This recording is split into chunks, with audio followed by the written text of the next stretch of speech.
Comment est-ce possible Comment est-ce possible qu'on est dans la 5e ville économique du Congo et on couvre ceux qui le salissent? Peut-être que les historiens ont raison de dire que cela se fait parce qu'on a traversé les époques. Ou peut-être Milongi Jessibi avait raison de dire que la vie n'est qu'une menteuse. Étrangers sur terre, nous ne sommes que des créatures passagères. Non du tout. Voilà 2026 qui s'annonce. On doit stagner avec ces pratiques inhumaines à ESO. Prends un sac, range tes déchets. Papier, carton ou même bidon pourrait être une issue. Faisons-le pour notre ville, 5 minutes quoi. Voilà 2026 qui s'annonce. On doit stagner avec ces pratiques inhumaines à ESO.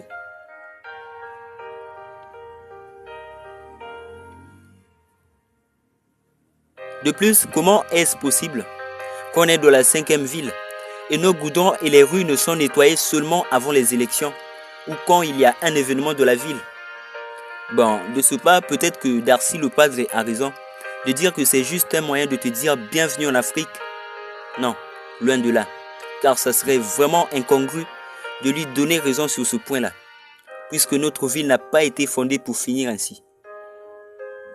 Voilà 2026 qui s'annonce, stagnant avec ses pratiques inhumaines à ESO.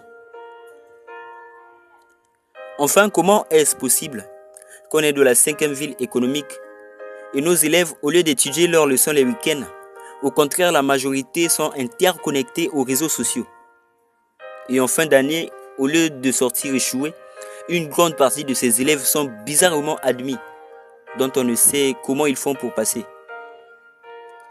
Mais c'est pas parce qu'on ne sait pas vraiment comment ils font pour passer, mais juste parce que toute la vérité n'est pas bonne à dire et que les murs ont des oreilles. Mais les concernés doivent arrêter d'apporter de l'aide à ces élèves-là, puisqu'en vrai, ils ne les aident pas du tout. Et pour terminer, c'est pas parce qu'on dit que le silence est le plus haut degré de la sagesse qu'on est censé se taire.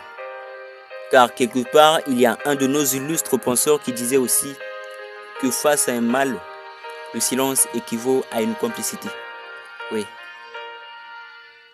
Et puisque c'était l'homme de lettres, restez toujours scottier.